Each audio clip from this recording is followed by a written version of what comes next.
Isang magandang gabi po sa inyong lahat, mga minamahal naming tagapakinig. Muli, maligayang pagbabalik sa ating munting tahanan dito sa YouTube, kung saan ang bawat kwento ay isang paglalakbay ng puso. Sana po ay nasa mabuti kayong kalagayan, kasama ang inyong mga mahal sa buhay. Sabi nila, ang Pasko raw ay panahon ng himala, panahon ng pagbibigayan at pag-asa.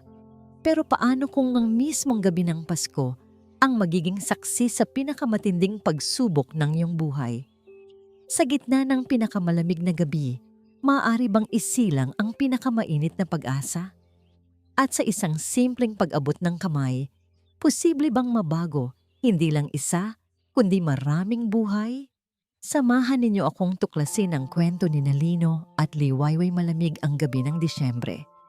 Ang mga ilaw trapiko ay kumikinang na parang mga hiyas sa basang kalsada ng Maynila. Ang kanilang pula, dilaw, at berdeng kulay ay humahalo sa libu-libong pailaw Pasko na nakasabit sa bawat poste at gusali. Para sa marami, ang tanawing ito ay sagisag ng saya at selebrasyon. Ngunit para kay Lino Alcantara, habang tahimik na minamaneho ang kanyang mamahaling sasakyan, ang mga ilaw ay nagsisilbi lamang upang ipaalala sa kanya ang lahat ng wala na sa kanya. Isang mapait na nangiti ang gumuhit sa kanyang mga labi. Naalala niya ang huling Pasko na kasama si Maya, ang kanyang yumaong asawa. Ang tawa nito na mas maliwanag pa sa lahat ng parol sa buong syudad. Ang init ng kamay nito na kayang pawiin ang anumang lamig. Ngayon, ang tanging naririnig niya ay ang mahinang ugong ng makina at ang ritmikong pagbagsak ng ambon sa salamin ng kotse. Ang init na hinahanap niya ay matagal nang naging malamig na alaala. "Daddy, look at the lights! They're so pretty!" Ang munting tinig mula sa likurang upuan ang pumutol sa kanyang malungkot na paglalakbay diwa. Sa rearview mirror nakita niya ang kumikinang na mga mata ng kanyang 6 na taong gulang na anak na si Sinag, ang tanging liwanag na natitira sa kanyang madilim na mundo. Yes, baby, they are. Pilit niyang pinasigla ang boses. Ngunit kahit ang pag-arte ay parang napakahirap gawin, huminto ang sasakyan sa isang intersection. Habang naghihintay sa berdeng ilaw, ang mga mata ni Sinag ay patuloy na naglakbay sa labas hanggang sa natigilan ito sa isang waiting shed sa di kalayuan. "Daddy?" May kakaibang tono sa boses ng bata. "Look, the baby is cold." Sinundan ni Lino ang tingin ng anak. Sa ilalim ng malamlam na ilaw ng poste, sa isang malamig na sementong upuan, ay may isang babaeng nakabaluktot. Yakap-yakap ang isang maliit na bulto na nababalot sa manipis na kumot. Ang babae ay nakayuko. Ang mahabang buhok nito ay tumatakip sa kanyang mukha, na para bang sinusubukang protektahan ng kanyang munting dala mula sa hanging nagdadala ng ambon. Bumuntong hininga si Lino. "It's complicated, anak. Hindi natin pwedeng basta lapitan ang lahat ng tao." Ito ang itinuturos sa kanya ng mundo, isang mundong puno ng panlalamang at panganib. Ang tiwala ay isang luho na hindi niya kayang ibigay basta-basta. "But Daddy," giit ni Sinag, ang boses nito'y nagsusumamo. "You said Santa helps everyone on Christmas. Are you not Santa's helper? The baby has no jacket. He's going to get sick." Ang bawat salita ng anak ay parang maliliit na karayom na tumutusok sa kanyang puso. Paano niya ipapaliwanag ang kalupitan ng mundo sa isang batang puno ng dalisay na paniniwala? Tumingin siya pabalik sa babae, sa waiting shed. Nakita niya ang bahagyang panginginig nito. Nakita niya ang desperadong pagyakap nito sa sanggol. At sa isang saglit, hindi isang estranghero ang nakita niya, kundi isang ina. Isang ina na gagawin ang lahat para sa kanyang anak. Naging berde ang ilaw. Ang mga sasakyan sa likod niya ay nagsimula ng bumusina. Ngunit hindi umandar si Lino. Sa isang desisyon, Nalabag sa lahat ng kanyang nakasanayang pag-iingat, iginilid niya ang kotse. "Stay here and lock the doors. I'll be right back," sabi niya kay Sinag. Ang kanyang boses ay matatag na ngayon. Paglabas niya ng sasakyan, agad siyang sinalubong ng malamig na hangin. Itinaas niya ang kwelyo ng kanyang mamahaling coat at mabilis na tinahak ang daan patungo sa waiting shed. Habang papalapit, lalong naging malinaw ang kaawa-awang kalagayan ng mag-ina. Ang damit ng babae ay simple at halatang luma na. Ang kumot na bumabalot sa sanggol ay may mga butas. Tumayo siya sa harap nito. Hindi ito nag-angat ng tingin. "Miss?" Tawag niya. Sinubukang gawing banayad ang kanyang boses. Dahan-dahang itinaas ng babae ang kanyang ulo. Sa kabila ng dumi at pagod sa mukha nito, nakita ni Lino ang isang pares ng mga matang puno ng pag-iingat at takot. Agad nitong hinigpitan ng yakap sa sanggol na para bang inaakala niyang may gagawin siyang masama. "Wala po akong kailangan," mahina nitong sabi. Ang boses ay garalgal. "Umalis na po kayo." Hindi pinansin ni Lino ang pagtataboy nito. Dumukot siya sa kanyang wallet, hindi para kumuha ng pera, kundi ng isang business card. Mula sa isa pang bulsa, kinuha niya ang isang key card. "Ayokong makipagtalo sa'yo," sabi ni Lino. Ang tono niya ay direkta at walang paligoy-ligoy. Hotel ang pangalan na nasa card na yan. Nasa kabilang kanto lang. Ito ang susi sa isang kwarto. May pagkain at mainit na kama doon. Tinitigan lang siya ng babae. Ang pagdududa ay malinaw na nakaukit sa kanyang mukha. Bakit ninyo to ginagawa?" Tumingin si Lino pabalik sa kanyang sasakyan kung saan nakadungaw ang kanyang anak. Ang maliliit nitong palad ay nakadikit sa salamin. "Dahil nanonood ang anak ko," sagot niya. At ayokong isipin niya na ang ama niya ay isang taong walang pakialam. "Gawin mo to para sa anak mo. Ginagawa ko to para sa anak ko." Inilapag niya ang business card at ang key card sa upuan sa tabi nito. Maingat na hindi ito didikit sa basa. Pagkatapos ay tumalikod na siya at nagsimulang maglakad pabalik sa kanyang kotse. Hindi na lumingon pa. Ayaw niyang makita ang magiging reaksyon nito. Ayaw niyang masangkot pa. Para sa kanya, tapos na ang kanyang parte. Pagpasok niya sa sasakyan, ang init mula sa heater ay tila hindi sapat para alisin ang lamig na kumapit sa kanyang balat. "Is she and the baby going to be okay now, Daddy?" Tanong ni Sinag. Ang mga mata nito'y puno ng pag-asa. "I hope so, baby. I hope so," sagot niya habang sinisimulan ng paandarin muli ang sasakyan. Nang muli siyang tumingin sa rearview mirror, nakita niyang hindi pa rin ito gumagalaw sa kinauupuan nito. Ang business card at key card ay nananatili sa sementong upuan. Isang paanyaya na hindi pa tiyak kung tatanggapin. Unti-unti, nilamon na ng trapiko at nang layo ang imahe ng nag-iisang babae sa ilalim ng poste hanggang sa naging isa na lang itong maliit na tuldok sa kanyang paningin at tuluyan ng naglaho. "She will go to the hotel, right, Daddy?" Puno ng pag-asa ang boses ni Sinag. "Yes, baby. She will." Pagsisinungaling ni Lino. Isang kasinungalingan na kailangan ng anak niya at marahil kailangan din niya. Ang biyahe pa uwi ay binalot ng katahimikan. Si Sinag ay di nagtagal at nakatulog sa kanyang car seat. Napagod sa maghapong pamamasyal, naiwan si Lino sa kanyang mga iniisip. Isang bahagi sa kanya ang nagsisisi sa kanyang ginawa. Ang pagtulong sa isang estranghero ay isang kahinaan, isang panganib na matagal na niyang tinalikuran.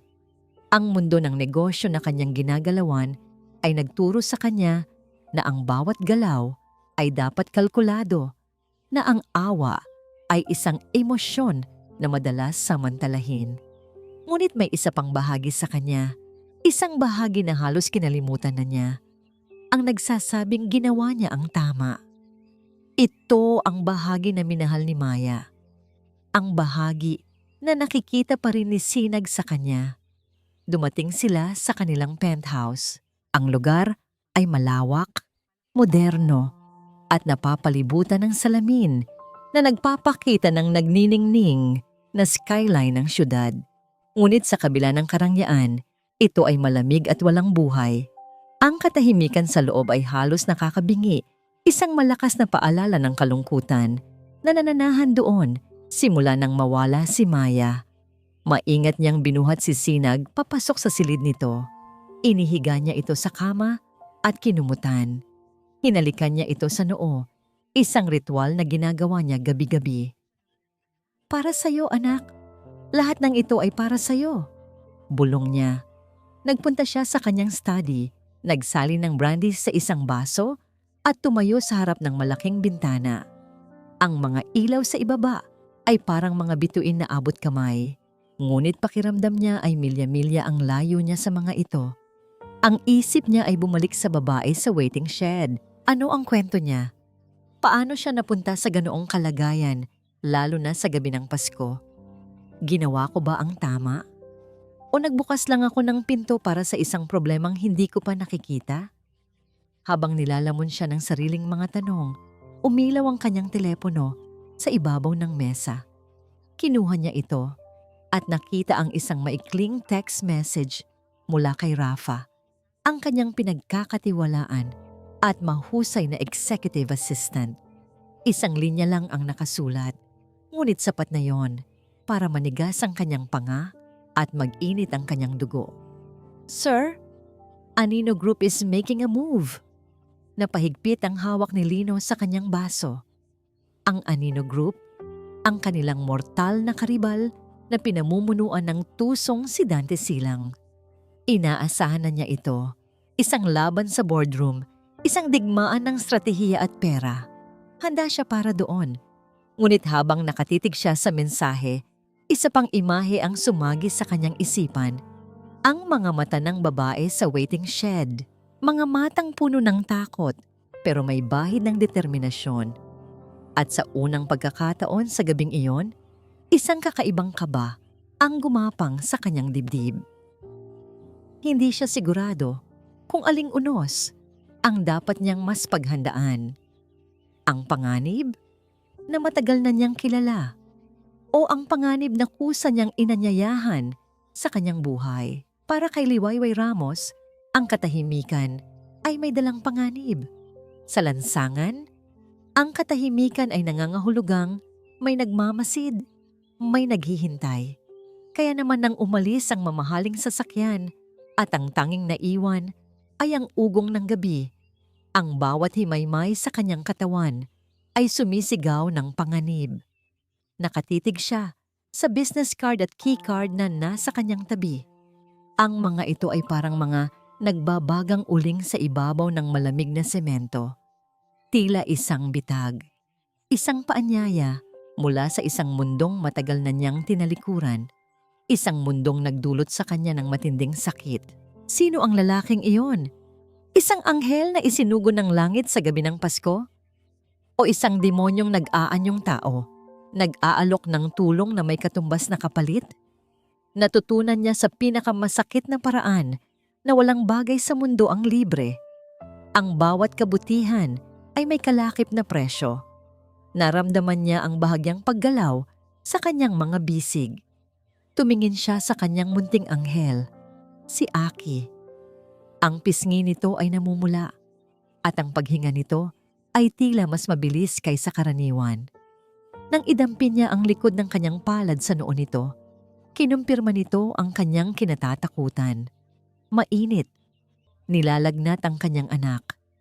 Ang ambon ay unti-unting lumalakas at ang hangin ay lalong umiihip ng mas malamig. Ang manipis na kumot na bumabalot kay Aki ay halos wala nang naibibigay na init. Sa sandaling iyon, lahat ng kanyang pagdududa, lahat ng kanyang takot sa estranghero ay natabunan ng isang mas malakas na damdamin, ang takot ng isang ina para sa kanyang anak. Hindi na niya kayang isugal pa ang kalusugan ni Aki. Kung ang pagtanggap sa tulong ng estranghero ay isang sugal, handa siyang itaya ang lahat para sa kanyang anak. Nanginginig ang mga kamay na pinulot niya ang mga card. Tumayo siya.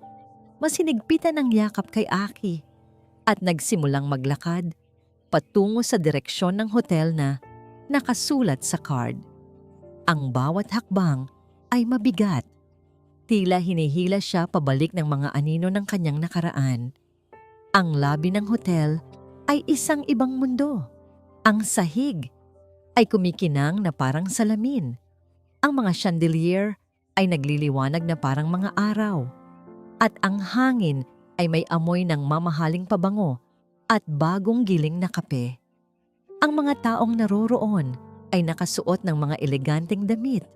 Ang kanilang mga tawa at usapan ay parang musika mula sa isang pelikula. Pakiramdam ni Liwayway ay isa siyang basahan na napadpad sa isang piging ng mga hari at reyna. Naramdaman niya ang mga mapanuring tingin ng gwardiya sa pinto at ng babae sa front desk. Ipinagwalang bahala niya ang mga iyon. Lumapit siya sa reception, ang kanyang puso ay kumakabog ng malakas. Walang tanong-tanong na ibinigay sa kanya ng receptionist ang numero ng kwarto nang ipakita niya ang keycard. Tila may nauna ng instruction. Habang nasa elevator, nakita niya ang kanyang refleksyon sa makintab na pader. Isang babaeng gusgusin, may magulong buhok at mga matang pagod. Halos hindi na niya makilala ang sarili. Pagbukas ng pinto ng kwarto, isang buntong hininga ng ginhawa ang kumawala sa kanyang mga labi. Ang silid ay malinis, maluwag, at higit sa lahat, mainit. May isang malaking kama na may malalambot na unan at makapal na kumot, isang banyong kumpleto sa lahat ng kailangan, at isang maliit na mesa na may complimentary na prutas at tubig. Para itong panaginip. Isang panaginip na anumang oras ay maari siyang magising. Maingat niyang inihiga si Aki sa gitna ng malaking kama. Pagkatapos ay nagmadali siyang pumasok sa banyo, binuksan ang gripo at hinintay na uminit ang tubig. Sa kauna-unahang pagkakataon, sa loob ng maraming linggo, napaliguan niya ng maligamgam na tubig ang kanyang anak. Habang dahan-dahan niyang binubuhusan ang munting katawan ni Aki, hindi niya napigilan ang pagtulo ng kanyang mga luha. Mga luha ng pasasalamat, ng pagod, at ng kaunting pag-asa. Matapos bihisan si Aki ng tanging malinis na damit na natitira sa kanilang bag, pinatulog niya ito sa ilalim ng makapal na kumot. Umupo siya sa gilid ng kama, pinagmamasdan ang payapang mukha ng kanyang anak. Biglang bumalik sa kanyang alaala ang isa pang silid. Isang silid na kasing ganda rin ito, ngunit puno ng masasakit na salita. Anak, hindi anak ng pamilya namin ang dinadala mo. Isa kang desperada, isang manggagamit na babae. Wag na wag ka nang magpapakita pa sa amin, lalo na kay Marco. Umalis ka. Ang boses ng ina ng kanyang kasintahan ay parang latigo na humahampas sa kanyang alaala. Si Marco, ang ama ni Aki, ay nakatayo lang sa likod ng kanyang ina. Walang imik, walang nagawa. Iyon ang araw na gumuho ang kanyang mundo. Iyon ang araw na natutunan niyang ang pag-ibig ay isang kasinungalingan at ang tiwala ay isang bagay na nakamamatay. Mula noon, ipinangako niya sa sarili na hindi na siya aasa pa kaninuman. Sila na lang ni Aki laban sa buong mundo. Ngunit ngayong gabi, sinira niya ang pangakong iyon. Tumingin siya sa business card na nasa ibabaw ng mesa. Lino Alcantara, CEO, Alab Corp. CEO, isang makapangyarihang tao. Lalo siyang kinabahan. Ano ang motibo ng isang taong tulad niya para tulungan ang isang pulubing tulad niya? Isang katok sa pinto ang nagpabalik sa kanya sa kasalukuyan. Nag-alinlangan siyang buksan ito. Sino kaya iyon? Ang lalaki ba kagabi? Naglakas loob siyang sumilip sa peephole. Nakita niya ang isang lalaking nakasuot ng uniforme ng hotel. May tulak-tulak na card. Binuksan niya ng bahagya ang pinto. "Room service po, ma'am. Pinabibigay po ni Mr. Alcantara." Itinulak ng staff ang cart papasok. Naglalaman yon ng mainit na pagkain, sopas, kanin at prutas. Ngunit ang mas nakaagaw ng pansin ni Liwayway ay ang mga paper bag na kasama nito. Mayroong mga bagong damit para sa sanggol, diapers, gatas, at maging gamot para sa lagnat. Nang makaalis ang staff, hindi niya napigilan ang muling pag-iyak. Ngunit sa pagkakataong ito, hindi lang dahil sa pasasalamat, may kasama itong hiya. Hiya dahil sa kabila ng kanyang pagdududa, patuloy siyang tinutulungan ng taong hindi niya kilala. Kinabukasan, bahagyang bumuti na ang pakiramdam ni Aki. Matapos niyang mapakain at mapainom ng gamot ang anak, saka lang niya naramdaman ang sarili niyang gutom. Halos isang araw na siyang hindi kumakain. Habang inuubos niya ang natirang pagkain mula kagabi, muling may kumatok sa pinto. Sa pagkakataong ito, nang sumilip siya, ang puso niya ay biglang bumilis. Si Lino Alcantara. At may kasama itong isa pang lalaki na mukhang profesional, nakasuot ng salamin. Huminga siya ng malalim bago buksan ang pinto. "Magandang umaga," bati ni Lino. Ang boses nito ay formal, halos malamig. "Sana ay naging maayos ang tulog ninyo. Siya si Rafa, ang assistant ko." Tumango lang ang lalaking nagngangalang Rafa. Isang maliit na ngiti ang nasa labi nito. "Miss Ramos." Pinapasok niya sila habang ang mga kamay niya ay hindi mapakali. "Salamat po sa lahat ng tulong ninyo. Hindi ko po alam kung paano ako makakabayad." "Hindi ko kailangan ng bayad mo," diretsong sabi ni Lino. Ang mga mata nito ay tila sinusuri ang bawat sulok ng kwarto, hanggang sa huminto ito kay Aki na natutulog sa kama. "Gaya ng sinabi ko, ginawa ko yon para sa anak ko." Ang lamig sa tono nito ay nagpatigas sa kalooban ni Liwayway. Nawala ang lahat ng pasasalamat at hiya. Napalitan iyon ng pader na matagal na niyang itinayo sa paligid ng kanyang puso. "Kung ganon, ano po ang kailangan ninyo sa akin?" Diretsahan niyang tanong. Ang kanyang boses ay may bahid ng hamon. "Walang bagay na libre sa mundo, Mr. Alcantara. Ano ang kapalit ng lahat ng ito?" Nakita niya ang bahagyang pagkagulat sa mukha ni Lino na tila hindi nito inaasahan ang diretsahan niyang tanong. Si Rafa naman ay bahagyang napangiti na para bang humahanga sa kanyang katapangan. Tinitigan siya ni Lino ng ilang segundo. Ang mga mata nito ay matalas na parang sinusubukang basahin ang kanyang pagkatao. "Direkta kang magsalita.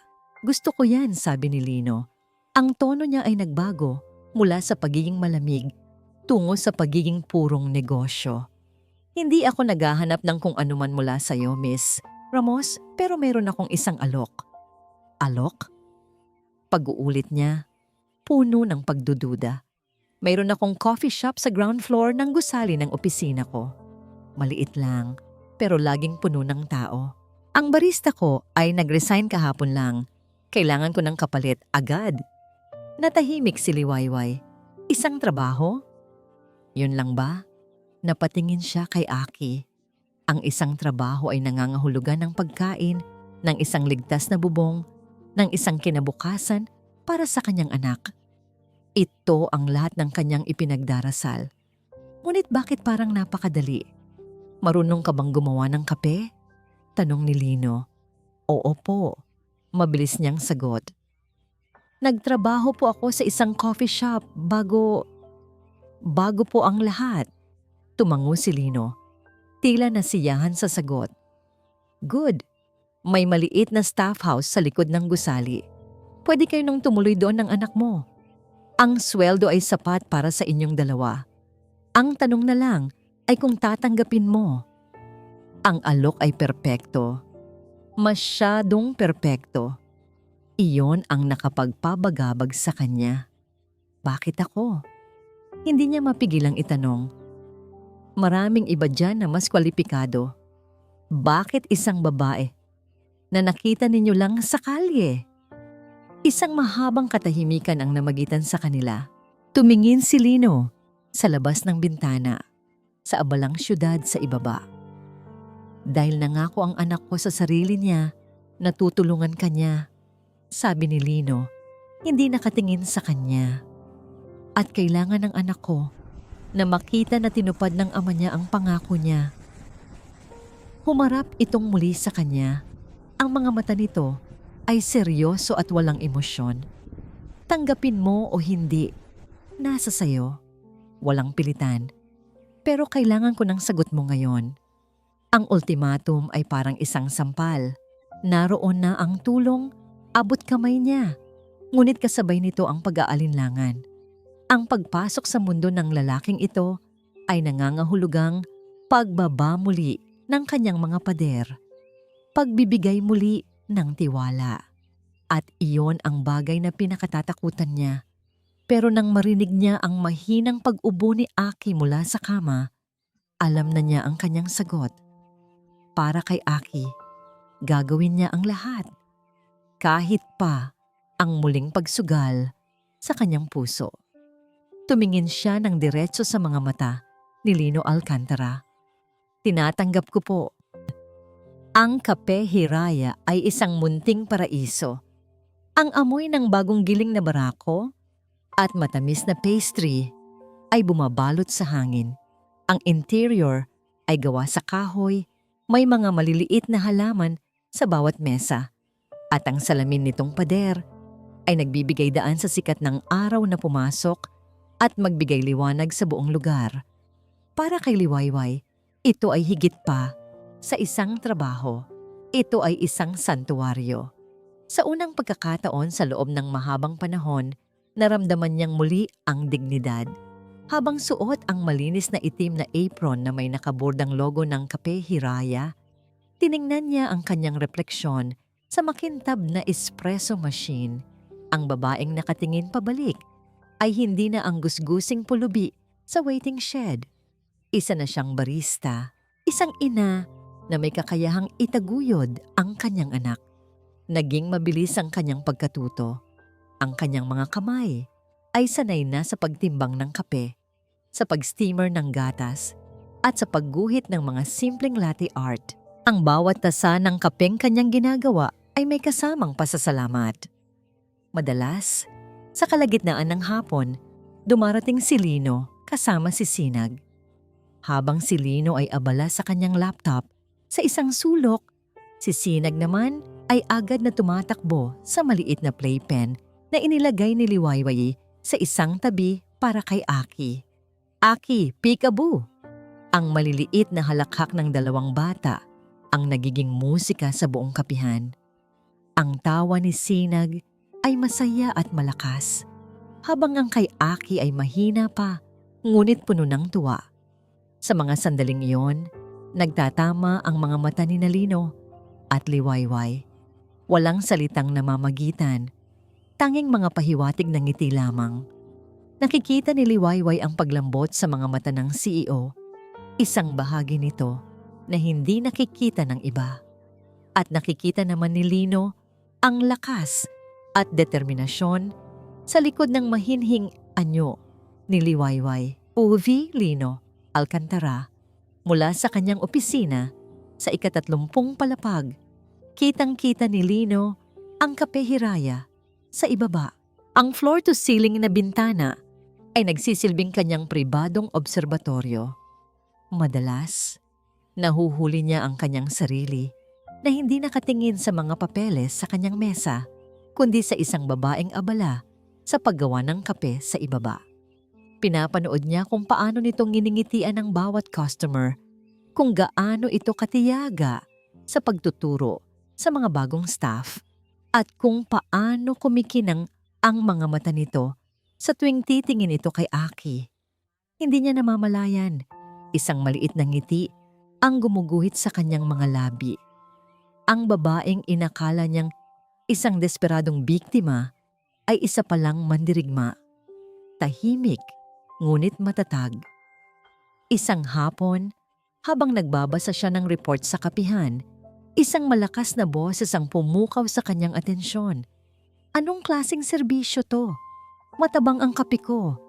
At bakit ang tagal-tagal? Sigaw ng isang babaeng customer na nakasuot ng mamahaling damit. Lahat ng mata ay napunta sa kanila. Akmang tatayo si Lino para mamagitan ng makita niyang humakbang si Liwayway papalapit sa babae.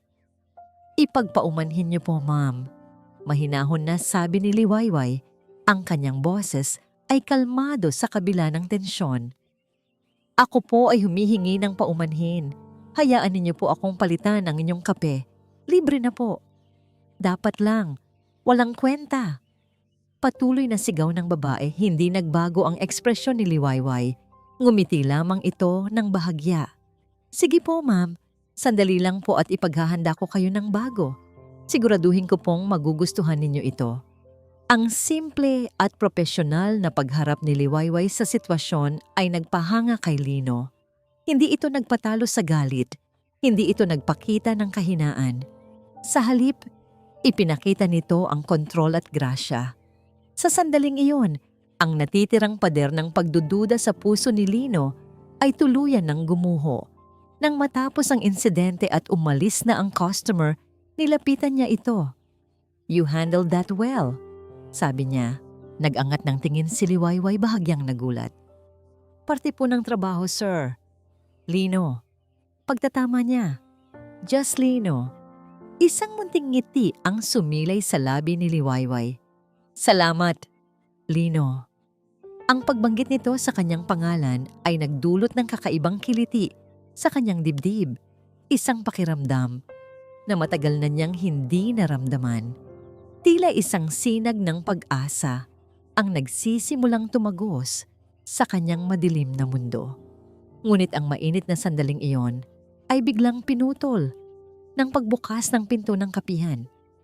Isang lalaking matangkad, nakasuot ng mamahaling suit, ang pumasok. Ang kanyang presensya ay agad na nagpabago sa magaan na atmosfera ng lugar. May dala itong aura ng kapangyarihan at panganib. Naglakad ito papalapit sa counter. Ang mga mata nito ay hindi nakatingin sa menu, kundi diretso kay Liwayway. Isang ngiti ang gumuhit sa mga labi nito, isang ngiting hindi umabot sa mga mata. Isang espresso, sabi nito. Ang boses ay malalim at makinis. Pagkatapos ay tinitigan nito si Liwayway. Dante Silang, mukhang bago ka dito? Naramdaman ni Liwayway ang biglaang paglamig ng hangin sa kanyang paligid. Ang pangalan at ang paraan ng pagtingin ng lalaki ay nagdulot ng isang pamilyar na takot sa kanyang puso.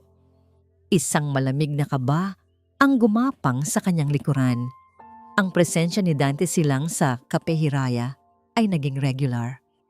Araw-araw, sa parehong oras darating ito, uupo sa parehong mesa at o-order ng parehong inumin, isang shot ng espresso. Ngunit alam ni Liwayway na hindi kape ang sadya nito. Ang mga mata nito ay laging nakamasid.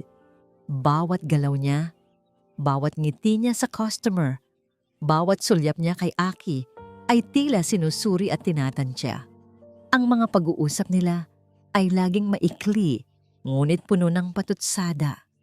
Napakagandang bata, sabi nito isang araw habang nakatingin kay Aki na natutulog sa playpen. Siguradong ipinagmamalaki ka ng ama niya. Nanigas si Liwayway. Wala na po siya. Ganun ba? Sayang naman, sagot ni Dante habang umiinom ng kanyang kape.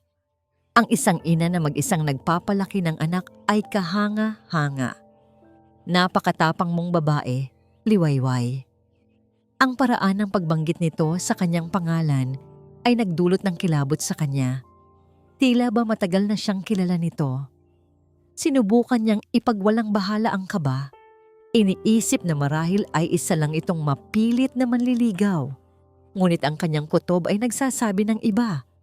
Sa kabila ng pagkabahalang dulot ni Dante, ang namumuong ugnayan nila ni Lino, ang nagsisilbing kanlungan ni Liwayway. Ang mga simpleng pag-uusap nila Sa kapihan, ay nauwi sa mas mahahabang kwentuhan. Nalaman niya ang tungkol sa pangarap ni Lino na palaguin pa ang Alab Corp. Hindi para sa sarili niya, kundi para sa kinabukasan ni Sinag. Isang gabi, pagkatapos magsara ng kapihan, inanyayahan sila ni Lino na maghapunan sa bahay nito. Nag-alinlangan si Liwayway noong una, ngunit ang pananabik sa mga mata ni Sinag nang sabihin nitong, "Please, Tita Liway, we can play with Aki." Ang nagpatunaw sa kanyang puso. Ang penthouse ni Lino ay malawak at moderno, ngunit sa gabing iyon, napuno ito ng init. Ang halakhak ni Sinag at Aki ay umalingaw-ngaw sa bawat sulok. Habang naghahanda si Liwayway ng salad sa kusina, lumapit si Lino. "Salamat sa pagsama sa amin. Matagal nang hindi ganito kasaya ang bahay na to." Mahina nitong sabi. "Kami ang dapat magpasalamat," sagot ni Liwayway. Pagkatapos ng hapunan, habang ang mga bata ay abala sa paglalaro, nagyaya si Lino sa balkonahe. Ang tanawin ng syudad mula roon ay nakakamangha. "Si Maya, asawa ko," biglang sabi ni Lino habang nakatingin sa malayo. "She loved this view," sabi niya. Parang dagat daw ng mga bituin. Ito ang unang beses na binanggit ni Lino ang kanyang asawa. Nakita ni Liwayway ang lungkot na muling bumalot sa mga mata nito. "She must have been a wonderful person," mahina niyang sabi. Tumango si Lino. "She was. Minsan pakiramdam ko kasalanan ko ang nangyari." Hindi na nagsalita pa si Liwayway. Hinayaan niya lang itong ilabas ang bigat na matagal na nitong dinadala. Sa ilalim ng tahimik na gabi, sa gitna ng libo-libong ilaw ng syudad, 2 pusong sugatan ang nagkaroon ng koneksyon. Isang koneksyon na hindi na kailangan ng salita. Ngunit ang kapayapaang naramdaman ni Liwayway ay hindi nagtagal. Kinabukasan, habang nasa trabaho, nakatanggap siya ng isang tawag mula sa isang hindi rehistradong numero. Nag-alinlangan siyang sagutin, ngunit sa huli ay pinindot niya ang answer button. "Hello? Liwayway." Ang boses sa kabilang linya ay malamig at puno ng pagbabanta. Isang boses na kilalang-kilala niya, ang ina ni Marco. Paano ninyo nalaman ang numero ko?" Nanginginig niyang tanong. "Hindi na mahalaga yun. Ang mahalaga, alam naming nagtatago ka lang dyan sa Maynila, kasama ang bastardo mong anak. Huwag mong akalain na makakatakas ka sa amin. Ang lahat ng dapat ay para sa amin ay hindi mapupunta sa'yo." Click! Ibinaba na ang tawag. Nabitawan ni Liwayway ang telepono. Ang kanyang mga tuhod ay nanghina. Natagpuan na siya. Ang anino ng kanyang nakaraan ay unti-unti nang gumagapang pabalik sa kanyang buhay. Nanginginig siyang yumuko para pulutin ang telepono nang bigla itong umilaw muli. Isang text message, hindi mula sa parehong numero. Pagbukas niya nito, isang litrato ang bumungad sa kanya. Isang litratong kuha mula sa malayo. Siya at si Aki naglalakad sa isang parke malapit sa kanilang tinutuluyan. Ang puso niya ay halos tumalon palabas ng kanyang dibdib. May nagmamanman sa kanila. Sa ilalim ng litrato, may isang maikling mensahe. "Alam ko kung sino ka, Liwayway, at alam ko kung sino ang hinahanap ng pamilya niya. Ang nagpadala, Dante Silang." Ang mensahe ni Dante ay parang isang malamig na kamay na humigpit sa leeg ni Liwayway. Bawat customer na pumapasok sa Kape Hiraya ay tinitingnan niya ng may pagdududa. Bawat sasakyang humihinto sa tapat ay nagpapakaba sa kanya. Ang dati niyang santuwaryo ay naging isang kulungan na puno ng takot. Naging balisa siya at palaging tulala. Napansin ito ni Lino. "May problema ba, Liway?" Tanong nito isang hapon. Ang boses ay puno ng pag-aalala. Umiling lang si Liwayway. Isang pilit na ngiti ang isinukli. "Wala. Pagod lang siguro." Gusto niyang sabihin ang totoo. Gusto niyang humingi ng tulong. Ngunit paano? Paano niya sasabihin na ang nakaraan niyang pilit tinatakasan ay natagpuan na siya? Na ang pamilya ng ama ng kanyang anak ay maaaring may masamang balak sa kanila? Nahihiya siya. Natatakot siyang isipin ni Lino na isa siyang malaking problema. Ayaw niyang maging pabigat, kaya pinili niyang manahimik. POV, Lino Alcantara. Alam ni Lino na nagsisinungaling si Liwayway. Nakikita niya ang takot sa mga mata nito sa tuwing tumutunog ang telepono. Nakikita niya ang panginginig ng mga kamay nito kapag nag-iisa. Ngunit hinayaan niya muna. Ayaw niya itong pilitin. Ngunit ang mga problema ay hindi lang umiikot kay Liwayway. Sa Alab Corp, ang tensyon ay mas masahol pa sa sumasabog na bulkan. Isang malaking real estate project na ilang buwan nilang pinaghirapan ay biglang napunta sa kamay ng Anino Group. Ang alok ni Dante Silang ay mas mababa ng kaunti sa kanila. Isang presyong imposible. Maliban na lang kung alam nito ang eksaktong numero na inalok nila. May nag-leak ng impormasyon. Isang traidor ang nasa loob ng kanyang kumpanya. "Boss, may problema tayo," sabi ni Rafa, pumasok sa opisina ni Lino nang walang katok. Seryoso ang mukha nito. Pinatrack ko ang lahat ng data traffic natin sa nakalipas na linggo. May isang malaking file transfer na ginawa mula sa isang external IP at hulaan mo kung saan nakalink ang IP na yan. Saan? Maring tanong ni Lino. Sa public wifi network ng Kape Hiraya. Parang binuhusan ng malamig na tubig si Lino. Ang kapihan. Ang lugar na itinayo niya para sa mga empleyado niya. Ang lugar kung saan niya nakikita si Liwayway araw-araw. Imposible. Mabilis niyang sabi na para bang sinusubukang kumbinsihin ang sarili. Baka empleyado lang na nagtatrabaho doon. Posible, boss. Pero ang file transfer ay ginawa hating gabi. Oras na sarado na ang kapihan at ang opisina. Tanging ang mga nakatira lang sa staff house ang may access sa wifi sa mga oras na yon. Ang mga salita ni Rafa ay parang mga pako na ibinabaon sa kanyang dibdib. Ang staff house, kung saan nakatira si Liwayway. Isang masakit na pagdududa ang nagsimulang gumapang sa kanyang isipan. Ang biglaang pagbabago sa kilos ni Liwayway. Ang mga lihim nito, ang pagiging misteryoso ng nakaraan nito. Posible kaya? Posible kayang ang lahat ng ito, ang pagkikita nila sa gabi ng Pasko, ang pagtatrabaho nito sa kapihan, ay isang malaking palabas? Huwag kang gagawa ng anuman, utos niya kay Rafa. Ako ang haharap dito. Samantala, alamin mo ang lahat ng makakaya mo tungkol sa totoong pagkatao ni Liwayway Ramos. Kinagabihan, hindi na niya napigilan ang sarili. Pinuntahan niya si Liwayway sa kapihan pagkatapos nitong magsara. May itinatago ka ba sa akin, Liwayway? Diretsahan niyang tanong. Ang kanyang boses ay malamig at walang emosyon. Natigilan si Liwayway. Ang hawak nitong basahan ay nabitawan. Ano pong ibig ninyong sabihin? Kilala mo ba si Dante Silang bago pa siya pumasok dito? Ang takot sa mga mata ni Liwayway ay napalitan ng gulat at pagkalito. Hindi po. Dito ko lang siya unang nakita. Ang pagtanggi nito ay mabilis. Masyadong mabilis. Kung ganoon, bakit ka natatakot? Bakit bigla kang nagbago? Sabihin mo sa akin ang totoo.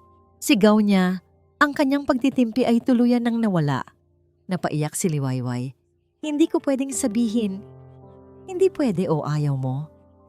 Ang kanilang pagtatalo ay naputol nang biglang pumasok si Rafa sa kapihan. Ang mukha nito ay hindi maipinta. Hindi nito pinansin si Liwayway. Lumapit ito kay Lino at iniabot ang isang brown envelope. Boss, ito na ang pinapahanap mo, sabi ni Rafa. Ang boses ay seryoso. Lahat ng impormasyon tungkol kay Liwayway Ramos, kinuha ni Lino ang sobre. Ang kanyang mga kamay ay nanginginig habang binubuksan ito. Sa loob, may mga dokumento at ilang litrato. Kinuha niya ang unang litrato. Ito ay isang larawan ng isang masayang magkasintahan, nakangiti sa kamera. Ang babae ay si Liwayway, isang mas batang bersyon niya, mas walang muwang. Ngunit ang lalaking katabi nito ang nagpatigil sa paghinga ni Lino.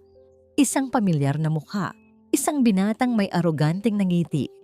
Sa ilalim ng litrato, may nakasulat na pangalan, Marco de Villa, pamangkin ni Dante Silang.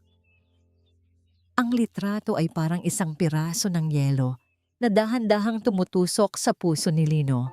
Ang bawat piraso ng ebidensya, bawat pagdududa, bawat kasinungalingan ay nag-ugnay-ugnay sa kanyang isipan, bumubuo ng isang larawang hindi niya kayang tanggapin. Si Liwayway, si Dante, ang kapihan, ang ninakaw na impormasyon, ang lahat ay konektado. Itinaas niya ang kanyang tingin mula sa litrato at sinalubong ang mga mata ni Liwayway na puno ng luha at pagkalito. Ngunit ang nakikita na lang ni Lino ngayon ay hindi ang babaeng nagsimula nang magpatibok muli ng kanyang puso, kundi isang estrangherong puno ng panlilinlang. Ang kahinaan na naramdaman niya para dito ay biglang napalitan ng isang malamig at matalim na galit. Galit sa babae, pero higit sa lahat, galit sa sarili niya dahil sa pagiging bulag. Magkano? Tanong niya. Ang kanyang boses ay mahina, ngunit puno ng lason. Magkano ang ibinayad sa iyo ni Dante para lokohin ako at ang anak ko? Ang tanong ay parang isang malakas na sampal kay Liwayway. Ang kanyang pagkalito ay napalitan ng sakit. Isang uri ng sakit na mas matindi pa sa gutom at lamig na naranasan niya sa lansangan. Anong sinasabi mo? Hindi kita maintindihan.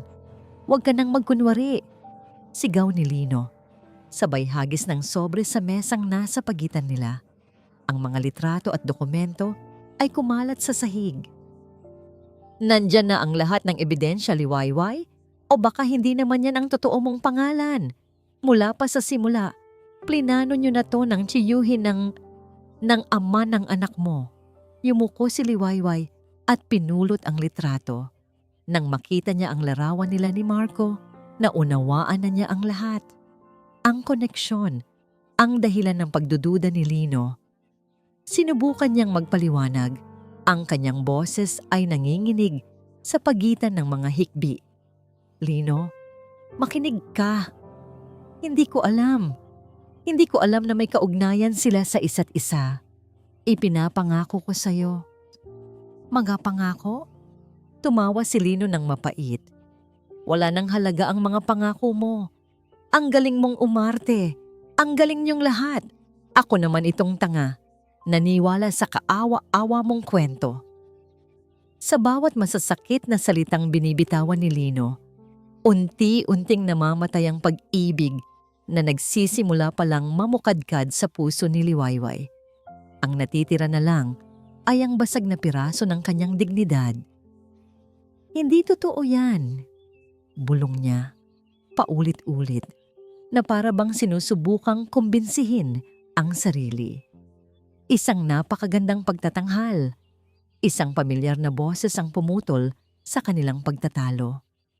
Mula sa madilim na bahagi ng kapihan, lumabas si Dante Silang, dahan-dahang pumapalakpak. Mayroon siyang ngiti sa labi.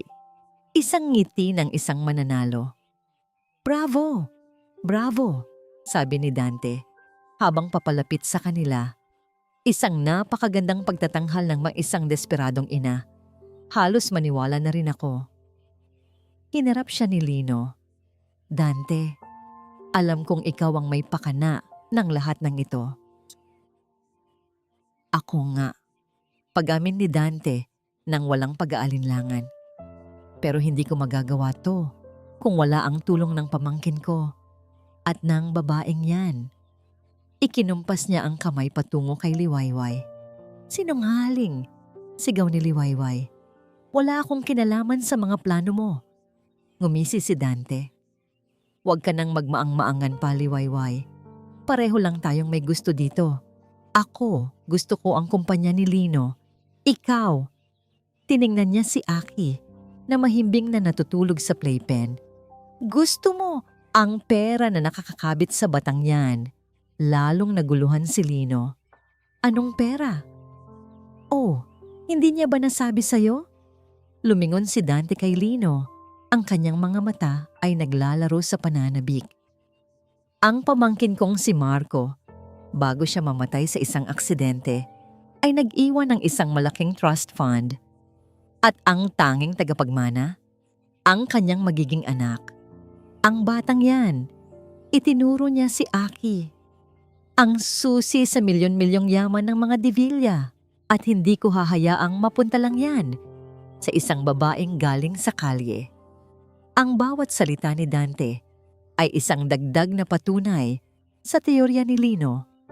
Isang babaeng desperado, isang sanggol na may malaking mamanahin, isang perpektong motibo. Tumingin siya kay Liwayway. Ang kanyang mga mata ay puno ng pagkasuklam. Kaya pala sikreto ang lahat. Pera lang pala ang habol mo. Ang huling akusasyon na yon, ang tuluyang sumira sa natitirang lakas ni Liwayway. Tumayo siya ng tuwid. Pinunasan niya ang kanyang mga luha. Ang sakit sa kanyang mga mata ay napalitan ng isang blangkong ekspresyon. Kung yan ang tingin mo sa akin, sabi niya, ang kanyang boses ay malamig at walang buhay. Kung pagkatapos ng lahat, yan lang ang nakita mo sa pagkatao ko. Hindi na niya tinapos ang sasabihin. Sa halip, lumapit siya kay Lino. Ang lahat ng sakit, lahat ng pagkabigo, lahat ng nasirang tiwala ay ibinuhos niya sa isang malakas na sampal. Pak! Ang tunog ay umalingaw-ngaw sa tahimik na kapihan. Natigilan si Lino, ang pisngi niya ay namula at nag-init.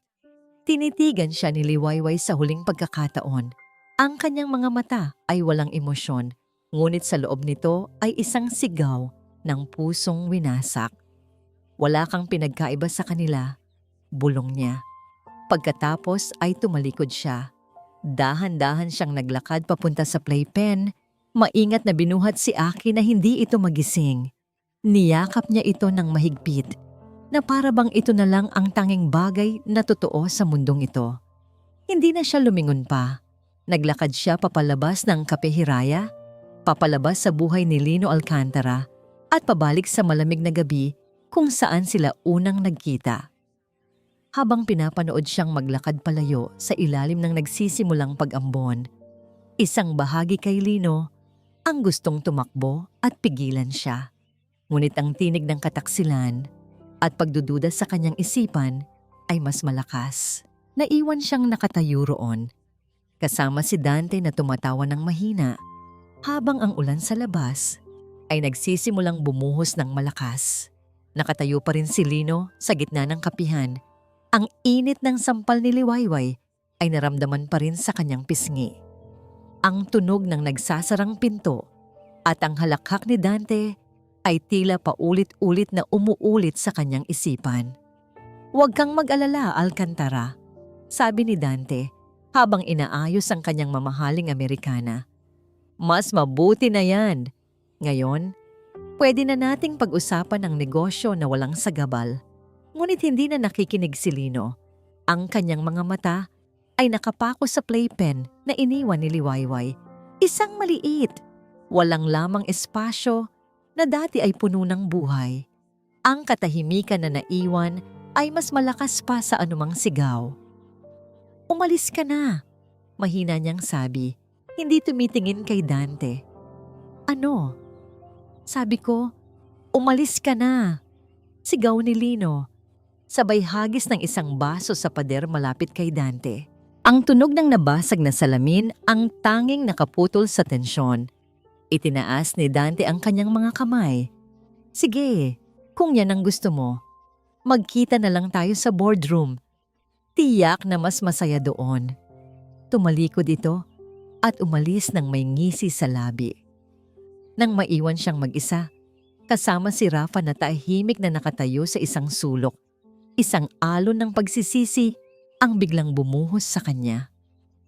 Tama ba ang ginawa niya? Tama bang hinusgahan niya si Liwayway ng ganoon kabilis base lang sa mga ebidensyang inilatag sa harap niya? Boss! Nagsimulang magsalita si Rafa. May mali sa kwento. Hindi nagtutugma. Ang timing ng file transfer ay masyadong perpekto. Parang sinadyang ituro si Liwayway. Ngunit ang isip ni Lino ay masyadong magulo para pakinggan ang lohika. Ang sakit ng pagtataksil, totoo man o inakala niya lang, ay masyadong sariwa. Iwanan mo muna ako, Rafa. Utos niya. Walang imik na sumunod si Rafa. Naiwan si Lino sa gitna ng kapihan, napapalibutan ng amoy ng kape at ng anino ng mga masasayang alaala. Umupo siya sa isa sa mga silya, isinubsob ang mukha sa kanyang mga palad. Ang malakas at kinatatakutang CEO ng Alab Corp ay biglang naging isang lalaking nalilito at nasasaktan. Ang mga sumunod na araw ay impyerno. Sinubukan niyang ibuhos ang lahat ng kanyang oras at atensyon sa pagsalba sa Alab Corp mula sa mga atake ni Dante. Ngunit ang kanyang isip ay wala sa trabaho. Lagi itong lumilipad pabalik kay Liwayway at Aki. Ang dating malamig at walang buhay niyang penthouse ay naging mas malungkot pa. Ang katahimikan ay sumisigaw sa pangalan ng 2 taong biglang nagbigay kulay dito. Ang pinakamatindi ay ang paghahanap ni Sinag. Daddy, where's Tita Liway? Where's Aki? Tanong nito isang gabi habang naghahapunan sila. You said they will come back. Hindi makasagot si Lino.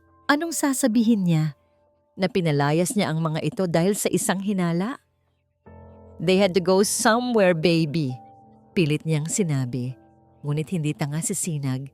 Nakikita nito ang lungkot sa mga mata ng kanyang ama. You're lying, Daddy. You made them go away. You promised.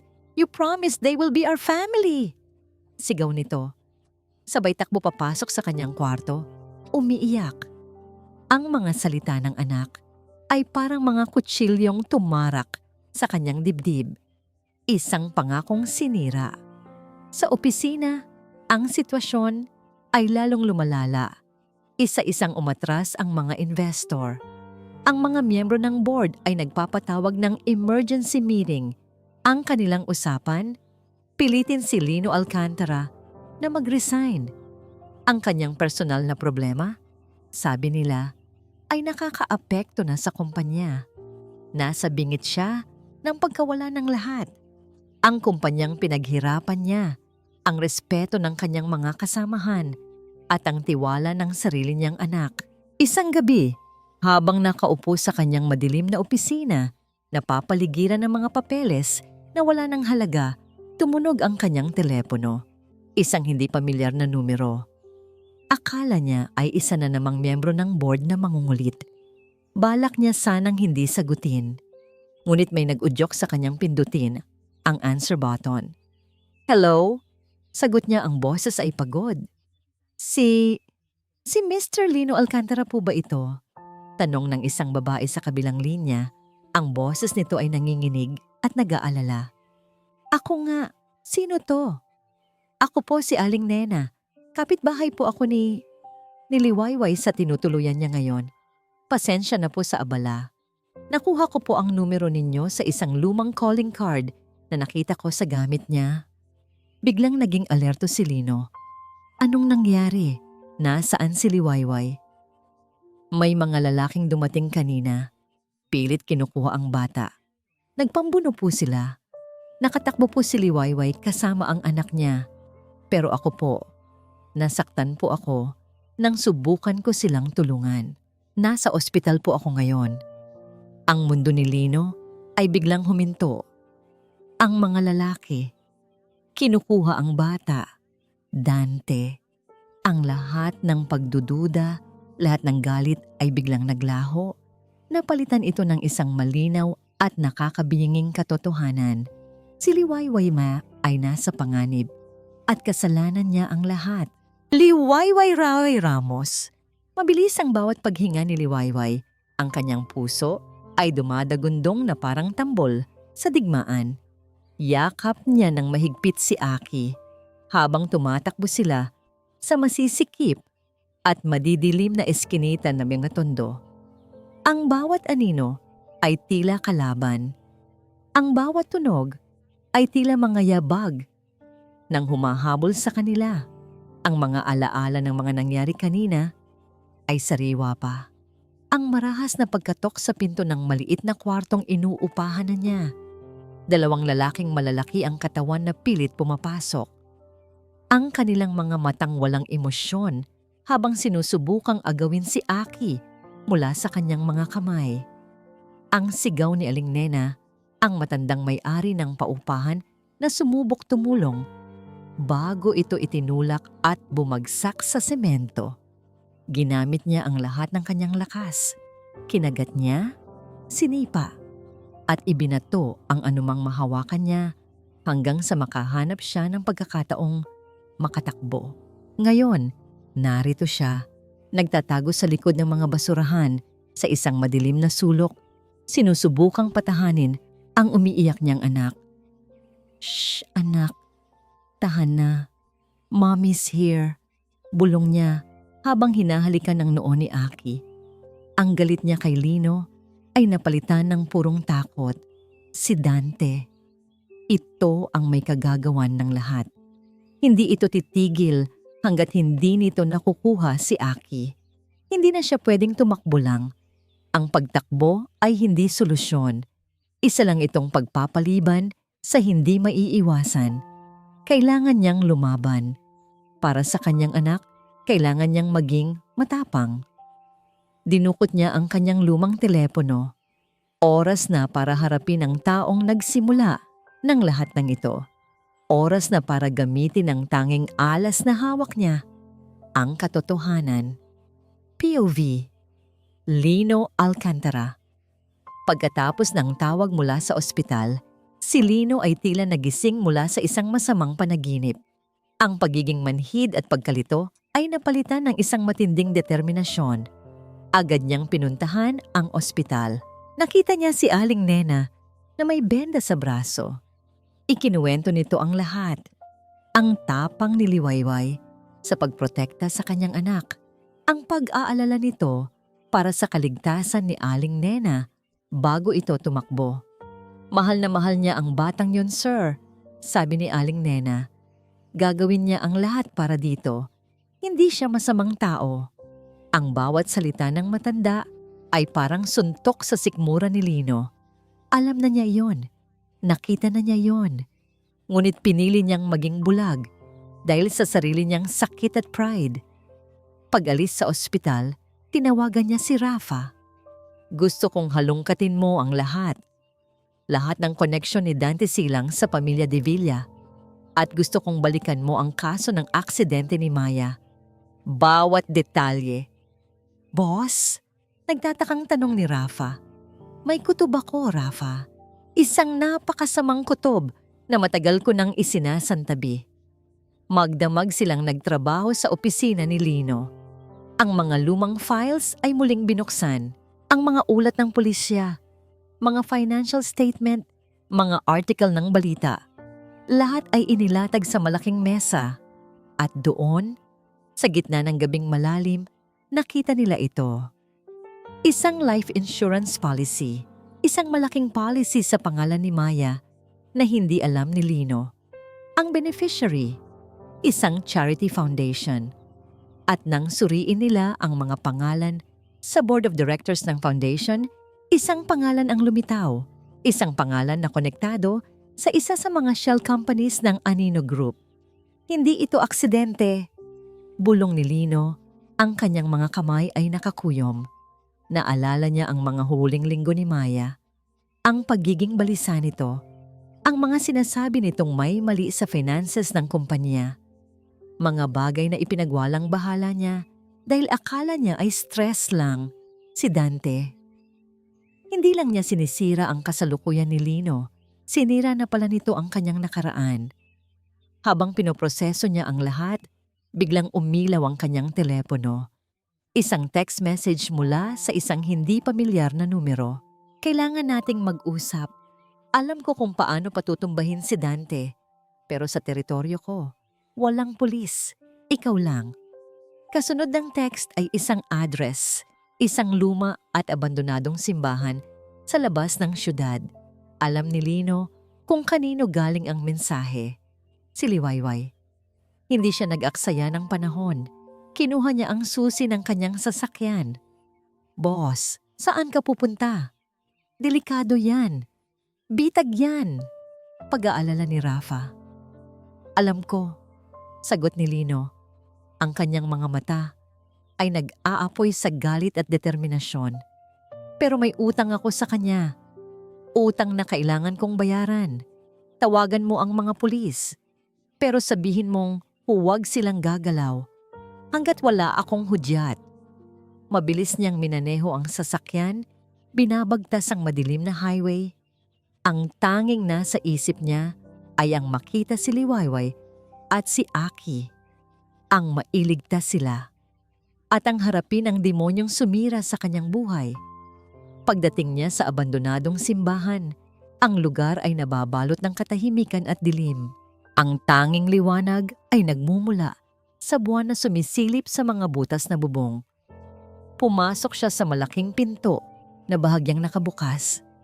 Sa gitna, malapit sa altar, nakita niya si Liwayway, yakap-yakap si Aki. Nakatayo ito roon, matapang at hindi natitinag.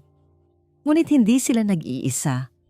Mula sa mga anino sa likod ng mga haligi, lumabas si Dante Silang. Kasama ang dalawang alalay nito. Isang mabagal at mapanuyang palakpak ang bumasag sa katahimikan. Napaka-sweet! Isang family reunion, sabi ni Dante. Ang kanyang boses ay umalingaw-ngaw sa loob ng simbahan. Ngayong kompleto na tayo, pwede na nating simulan ang pagtatapos. Ang hangin sa loob ng lumang simbahan ay mabigat at puno ng tensyon. Si Lino ay dahan-dahang humakbang palapit. Ang kanyang mga mata ay hindi inaalis sa pagitan ni Dante at ni Liwayway.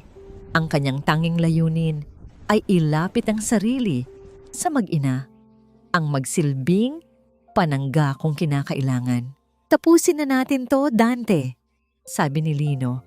Ang kanyang boses ay kalmado ngunit may bigat ng bakal. Walang kinalaman ang mag-ina sa'yo. Ako ang harapin mo. Isang malakas na tawa ang pinakawalan ni Dante. Oh, Alcantara, palagi kang ganyan. Masyadong marangal. Pero doon ka nagkakamali. May kinalaman silang lahat. Ang batang yan ang pera ko. At ang babaeng yan ang balakid. At ikaw. Lumapit ito ng isang hakbang. Ang mga mata nito ay nag-aapoy sa isang galit na matagal nang kinikimkim. Ikaw ang lahat ng bagay na kinamumuhian ko. Hinarap ni Dante si Liwayway. Ibigay mo na sa akin ang bata, Liwayway, at pirmahan mo ang papeles na to. Inihagis nito ang isang dokumento sa sahig. Isang kasulatan na isinusuko mo ang lahat ng karapatan mo bilang ina. Gawin mo yan at hahayaan kitang mabuhay. Umiling si Liwayway, hinigpitan ang yakap kay Aki. Hinding-hindi ko ibibigay ang anak ko sa'yo. Kung ganoon, pareho kayong mawawala, banta ni Dante. Bakit mo ginagawa to? Tanong ni Lino. Sinusubukang bumili ng oras, sinusubukang intindihin ang lalim ng kasamaan ng kanyang kaaway. Dahil lang sa pera? Pera? Muling tumawa si Dante. Ang pera ay isang bonus lang. Ang totoong dahilan ay ikaw, Lino. Palagi kang nauuna sa eskwela, sa negosyo, maging sa babaeng pinakamamahal ko noon. Biglang natigilan si Lino. Si Maya. Pagpapatuloy ni Dante, dinuduro ang bawat salita. Mahal ko siya, bago pa man niya makilala. Pero pinili ka niya. Palagi kang pinipili. Kahit noong natuklasan na niya ang pagnanakaw ko sa kumpanya, ikaw pa rin ang pinrotektahan niya. Nagbanta siyang isisiwalat ang lahat, kaya kinailangan ko siyang patahimikin. Ang pag-amin ay parang isang kulog na yumanig sa buong pagkatao ni Lino. Hindi ito makapaniwala sa kanyang narinig. Ikaw. Ikaw ang may gawa. Oo, ako. Sigaw ni Dante. Ang kanyang pagkukunwari ay tuluyan ng naglaho. Inilalabas ang tunay na demonyo sa kanyang pagkatao. Isang maliit na pagkalikot lang sa preno ng sasakyan niya. Isang perpektong aksidente. At ngayon, tatapusin ko ang sinimulan ko. Sisirain ko ang lahat ng mahalaga sa'yo tulad ng pagsira mo sa buhay ko. Habang si Dante ay nalulunod sa sarili nitong galit, nagkatinginan sina Lino at Liwayway. Sa isang sulyap na yon, isang plano ang nabuo, isang plano na puno ng panganib. Sige, biglang sabi ni Liwayway. Ang kanyang boses ay nanginginig ngunit determinado. Pipirmahan ko. Nagulat si Dante at maging si Lino. Dahan-dahang yumuko si Liwayway na para bang ilalapag si Aki at kinuha ang dokumento at isang panulat na inihagis ni Dante. Ang kilos na yon ang naging hudyat ni Lino. Habang ang atensyon ni Dante at ng isa nitong alalay ay nakiliwayway, sumugod si Lino na parang isang toro. Sinuntok niya ang ikalawang alalay sa panga. Agad itong napatumba. Ngunit si Dante ay mabilis. Nahila nito si Liwayway patayo bago pa ito makapirma at itinutok ang isang maliit na patalim sa leeg nito. Si Aki ay naiwan sa sahig, umiiyak. Isang maling galaw Alcantara at mamamatay siya. Sigaw ni Dante, natigilan si Lino. Ang kanyang puso ay halos tumigil sa pagtibok. Pero hindi natakot si Liwayway. Ginamit niya ang pagkakataong yon. Bigla niyang siniko ng buong lakas ang tiyan ni Dante. Aungol ito sa sakit at bahagyang lumuwag ang hawak. Mabilis na kumawala si Liwayway at gumulong papalayo. Iyon na ang pagkakataong hinihintay ni Lino. Nagpambuno sila ni Dante, isang marahas na laban sa gitna ng abandonadong simbahan. Suntukan, sipaan, ang galit ni Lino para sa pagkamatay ni Maya at ang pagnanais na protektahan ang kanyang bagong pamilya ay nagbigay sa kanya ng isang lakas na hindi niya akalaing mayroon siya. Sa gitna ng kaguluhan, mabilis na kinuha ni Liwayway si Aki. Pagkatapos ay kinuha niya ang isang malaking metal na kandila mula sa altar at buong lakas na ipinalo sa likod ng natitirang alalay na papalapit kay Lino. Nang sa wakas ay mapabagsak ni Lino si Dante, umupo siya sa ibabaw nito. Ang kanyang mga kamay ay nasa leeg nito. Handa na siyang tapusin ang lahat. Ngunit nakita niya ang takot sa mga mata ni Liwayway habang nakatingin ito sa kanya. Nakita niya si Aki at naalala niya si Sinag. Hindi siya isang mamamatay tao. Sa halip na higpitan ng sakal, binitawan niya ito at tumayo. Kasabay nito, ang mga malalaking pinto ng simbahan ay bumukas ng malakas. Ang mga asul at pulang ilaw mula sa mga sasakyan ng pulis ay sumilaw sa buong lugar.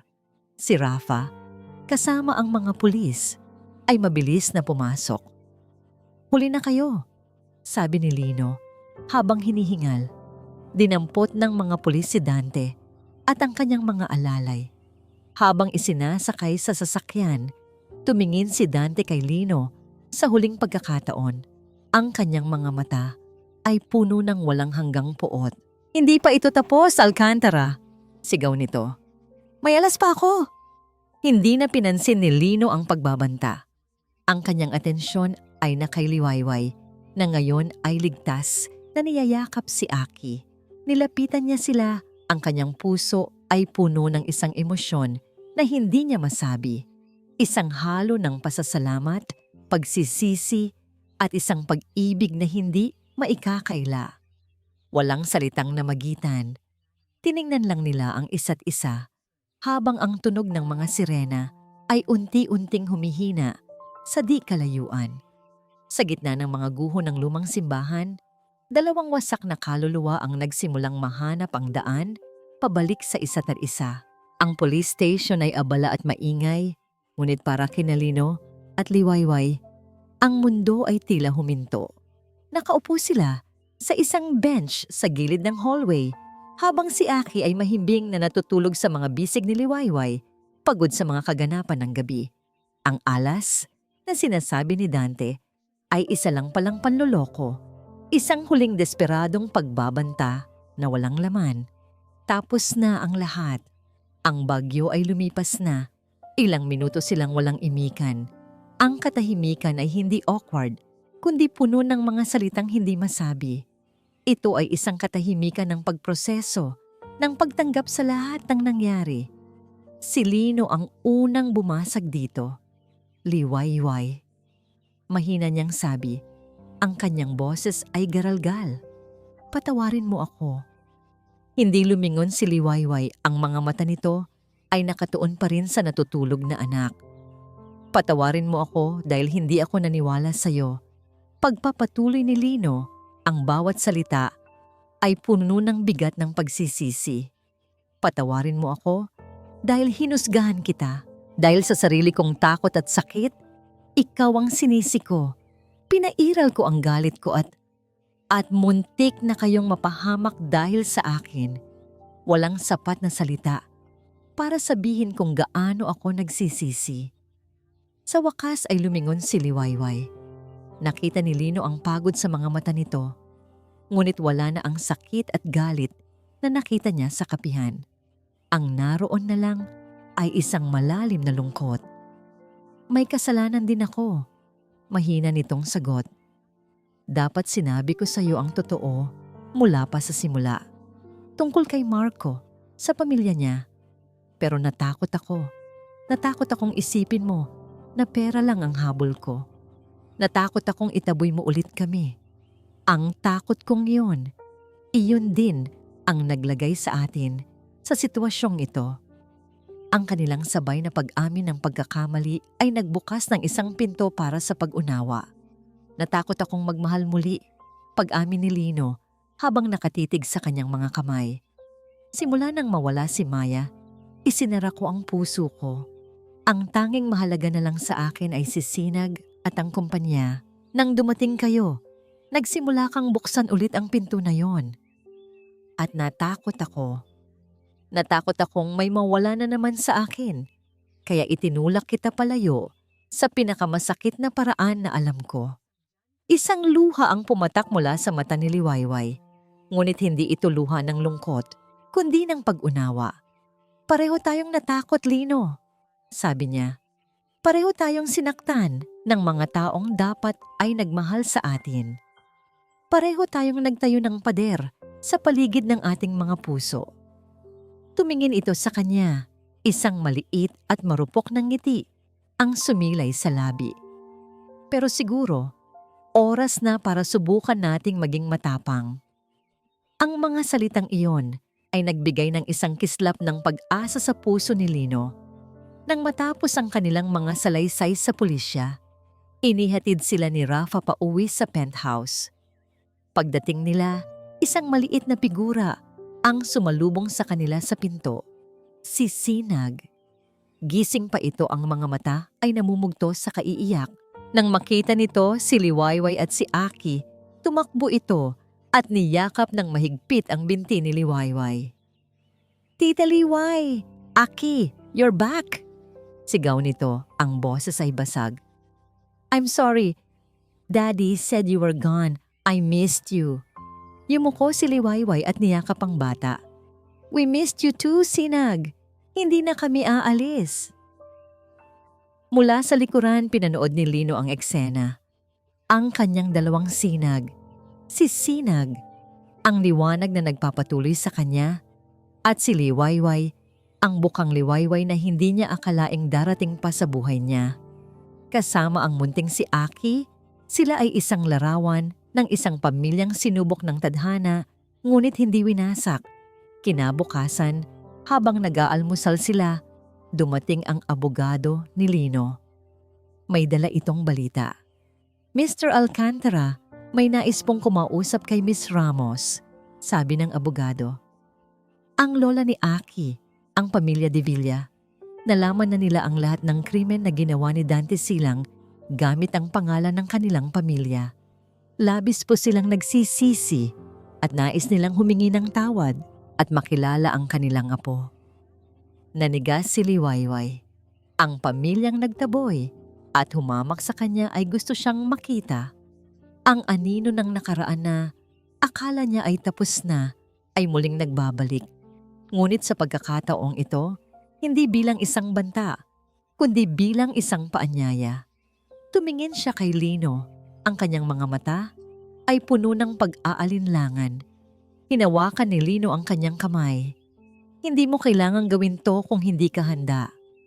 Pero, karapatan din nilang makilala si Aki, sabi ni Liwayway. Kung ganoon, tumayo si Lino. Haharapin natin sila, magkasama. Ang mansyon ng mga de Villa ay malaki at marangya. Isang monumento ng lumang yaman at kapangyarihan. Ito ang parehong lugar kung saan, mahigit 1 taon na ang nakalipas, naranasan ni Liwayway ang pinakamatinding kahihiyan sa kanyang buhay. Habang naglalakad sila ni Lino, papasok sa malaking pinto. Hawak ang kamay ng isa't isa. Hindi niya maiwasang manginig. Ngunit sa pagkakataong ito, hindi na siya nag-iisa. Sa loob ng malawak na sala, naghihintay ang isang matandang babae, si Doña Esmeralda de Villa, ang lola ni Aki. Ang dating matigas at mapagmataas na mukha nito ay napalitan ng lungkot at pagsisisi.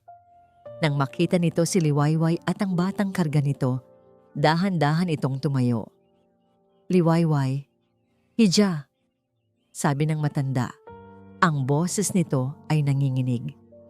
Salamat sa pagdating mo. Hindi sumagot si Liwayway. Hinayaan niya lang itong magsalita. Walang sapat na salita para ipahayag kung gaano ako nagsisisi sa mga nagawa ko sa iyo. Pagpapatuloy ni Doña Esmeralda, ang mga luha ay nagsisimula ng mamuo sa gilid ng kanyang mga mata. Nabulag ako sa aking pride, sa pangalan ng aming pamilya, at naniwala ako sa mga kasinungalingan ni Dante na pinsan lang pala ng manugang ko. Sinamantala niya ang aming pagluluksa sa pagkawala ni Marco para sa sarili niyang interes. Patawarin mo sana ako. Tinitigan ni Liwayway ang matanda. Nakita niya rito hindi ang isang kaaway, kundi isang babaeng nawalan din. Isang ina na nawalan ng anak at ngayon ay nangungulila sa kanyang apo. Dahan-dahan, lumapit si Liwayway. Nakalimutan ko na po yon. Ang mahalaga ay ang ngayon. Maaari ko bang makita ang aking apo? Tanong ng matanda. Ang boses ay puno ng pagsusumamo.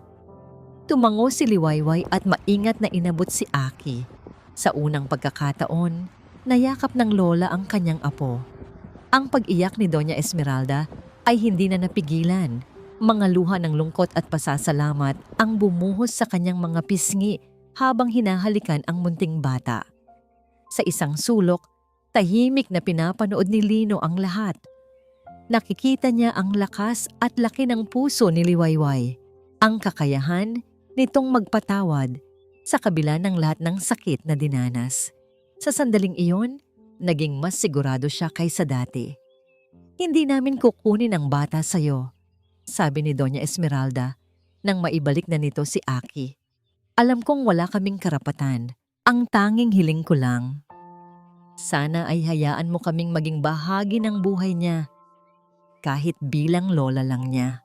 Tumingin si Liwayway kay Lino na tumango bilang suporta. Humarap siyang muli sa matanda. Maaari ninyong makita si Aki, pero ako pa rin ang ina niya, sabi ni Liwayway. Ang kanyang boses ay mahinahon ngunit matatag. At si Lino ang magiging ama niya. Ang mga salitang yon ay tumatak sa puso ni Lino. Hindi lang siya nito pinatawad. Tinanggap na siya nito bilang bahagi ng kanilang kinabukasan. Ilang buwan ang lumipas. Ang buhay ay unti-unting bumalik sa normal. Ngunit isang bagong uri ng normal. Ang Alab Corp ay nakabangon muli. Sa ilalim ng pamumuno ni Lino, si Dante Silang at ang kanyang mga kasabwat ay nahatulan at nakulong. Ang pamilya De Villa ay naging regular na bisita, nagbibigay ng suporta nang walang anumang hinihiling na kapalit. Ang kapehiraya ay naging mas abala kaysa dati. Si Liwayway na ngayon ang namamahala dito, hindi na bilang isang simpleng barista, kundi bilang manager at co-owner. Ang kapihan ay naging simbolo ng kanilang bagong simula. Isang hapon, habang naglalaro sina Sinag at Aki sa playpen at si Liwayway ay abala sa pag-aasikaso ng mga customer, nilapitan siya ni Lino. "Liway," tawag niya. "Lino, sandali lang. Maraming tao." "Hindi. Kailangan kong gawin to ngayon." Hinawakan niya ang kamay ni Liwayway at dinala ito sa gitna ng kapihan. Ang mga customer at staff ay napatingin. "Anong ginagawa mo?" Natatawang bulong ni Liwayway. Hindi sumagot si Lino. Sa halip, sa harap ng lahat ng tao, dahan-dahan siyang lumuhod sa isang tuhod. Isang kolektibong "ay" ang narinig mula sa mga tao sa paligid.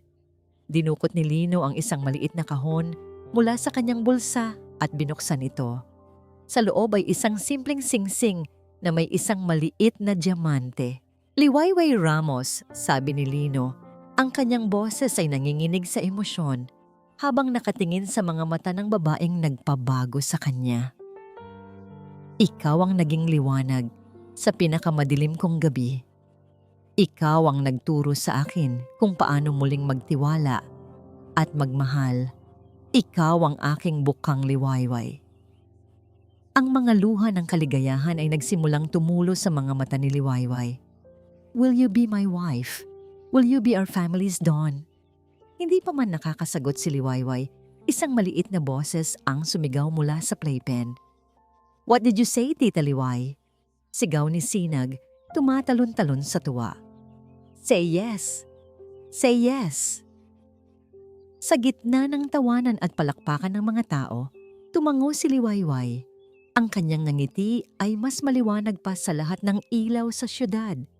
"Yes," bulong niya. "Yes, Lino, I will."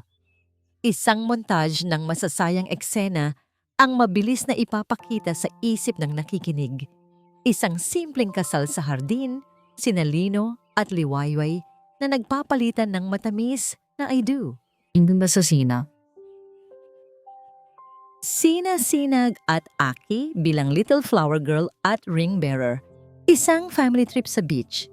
Si Lino na tinuturoang lumangoy si Aki, habang si Liwayway at Sinag ay gumagawa ng sandcastle. Isang tahimik na gabi, si Liwayway na nagbabasa ng bedtime story para sa dalawang bata. Ang apat na anino nila na magkakasamang naglalakad habang papalubog ang araw. Isang taon na ang lumipas simula noong gabing nagpabago sa lahat. Ang malamig na hangin ng Disyembre ay muling dumadampi, ngunit sa pagkakataong ito, hindi ito nagdadala ng lungkot, kundi ng pananabik. Ang penthouse, na dati isang malawak na espasyo ng kalungkutan, ay ngayon puno ng buhay at halakhak. Isang malaking Christmas tree ang nagniningning sa sala. Ang mga ilaw nito ay sumasayaw sa salamin ng bintana. Sa ilalim ng puno, abala sina Sinag at Aki sa pagbubukas ng kanilang mga regalo. "Wow! A new dollhouse! Thank you, Mommy! Thank you, Daddy!" Masayang sigaw ni Sinag, sabay yakap sa mga binti ni Liwayway at Lino. Car! Bulong naman ni Aki habang tuwang-tuwa sa kanyang bagong laruang sasakyan. Mula sa sofa, pinanood ni Lino at Liwayway ang kanilang mga anak. Magkahawak ang kanilang mga kamay. Ang kanilang mga daliri ay magkapulupot na tila ba ayaw nang maghiwalay pa. "Naaalala mo pa ba?" tanong ni Lino. Ang kanyang boses ay isang mahinang bulong na para lang sa kanilang dalawa. Isang taon na ang nakalipas, dito mismo sa syudad na to. Isang waiting shed.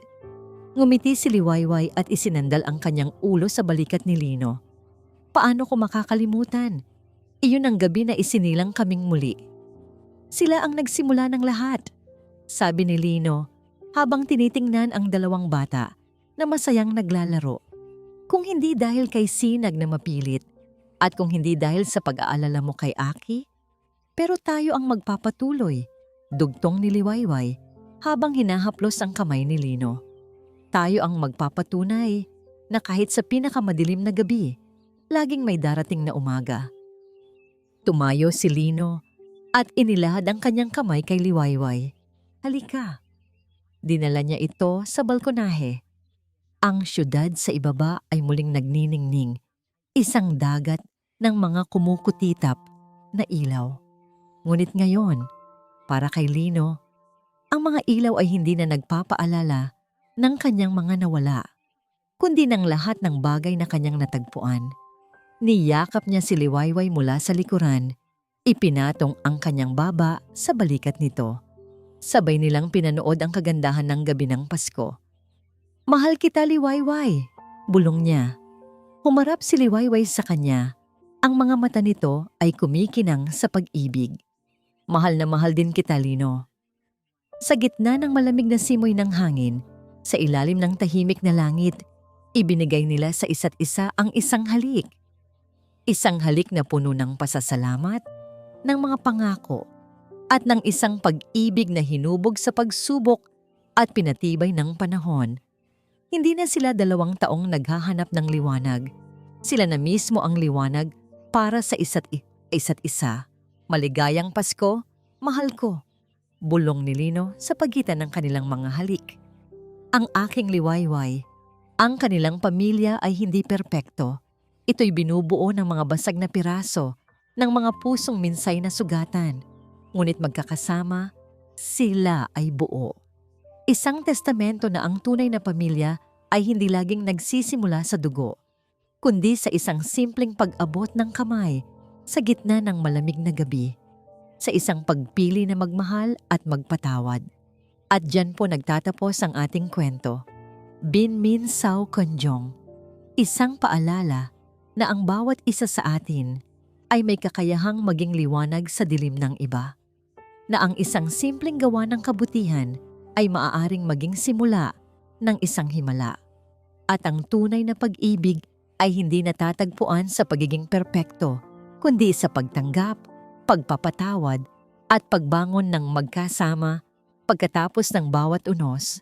Maraming salamat po sa inyong walang sawang pagsubaybay at pakikinig. Sana po ay nabigyan namin ng inspirasyon at aral ang inyong mga puso ngayong araw. Ano po ang masasabi ninyo sa kwento ni Lino at Liwayway?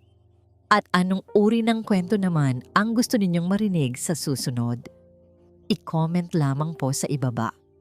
Ang inyong mga saloobin ay napakahalaga po sa amin. Hindi dito nagtatapos ang ating paglalakbay.